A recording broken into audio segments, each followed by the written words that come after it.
Does our over-competitive nature these days when it comes to video games negatively impact our personal relationships? My name's Adam Vox, and this is the topic idea I've decided I'm going to talk about today as I watch some episodes of Friends and learn about life in the 90s in Manhattan, and I don't know where this is going. Anywho, yes, I've noticed a trend, and it's primarily among the younger folk. And I'm grateful for that, as I'm becoming one of the older dudes on the internet, and I never thought that would be the case, given that I'm still not old, or at least coming to terms with my own age. But I've noticed, at least when it comes to younger people, that it is very, very easy with how quickly we can send messages and communicate over the internet, and how we can hide behind a wall of anonymity, even if we put our name to it. Like, even if we have a handle, or even on Facebook, our own username, we still feel protected and anonymous by being behind the keyboard, being behind the computer monitor, instead of being face to face.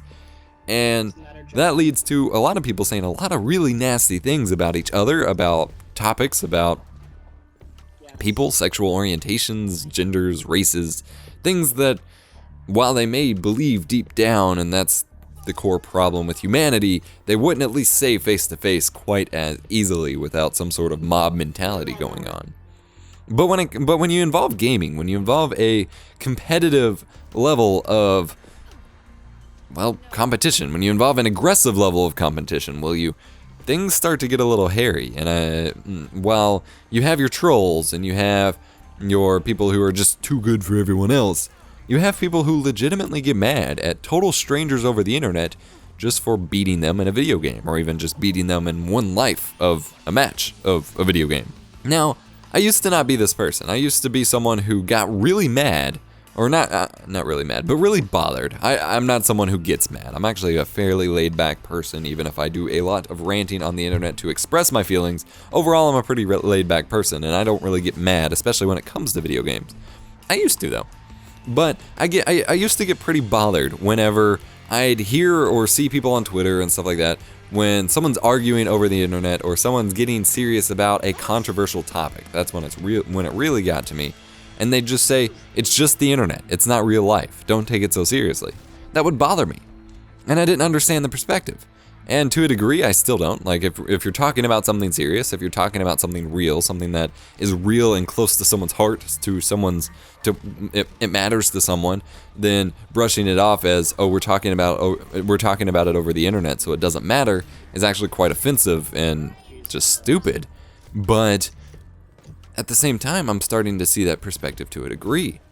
It is just the internet, and we need to stop getting so mad, but only when it comes to the little stuff. Like, if we're talking about a serious issue, if we're talking about YouTubers sexually assaulting their fans, or, people trying to ruin people's lives via drama over the internet, things that need to be combated against, terrorism, social issues, get mad. Those things affect people in real life. But when it comes to just what people say in a video game, what people say about other people who play a video game, you need to take a chill pill.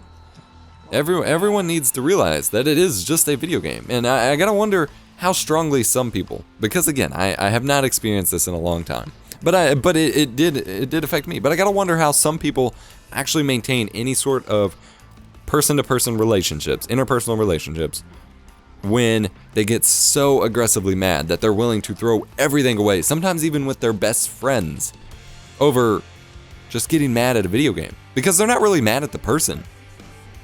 The person did not directly do anything wrong to that person. They just beat them in a video game. They're mad at themselves for losing the game. They're mad at the game for having mechanics that allow them to lose, or what they can have things that they consider OP or broken, even though that rarely is actually true.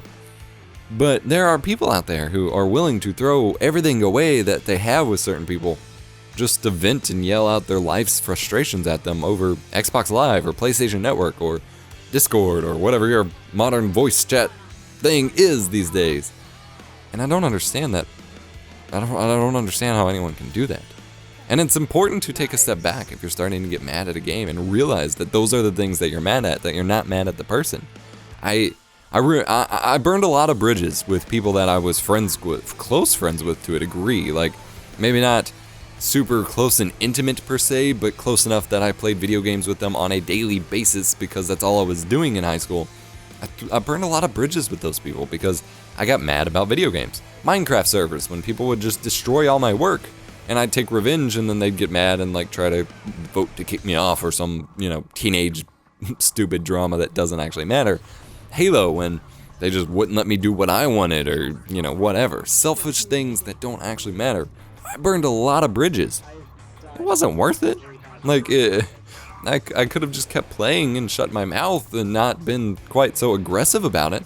But that's the culture that we kind of breed every now and then with some of the content and some of the way we support people who rage over the internet. It's funny to see from a spectator point of view, and even I, we all every once in a while have a guilty pleasure of partaking in the spectating of drama or raging or fighting over the internet or in a game because it's funny. It's funny because the people are being stupid.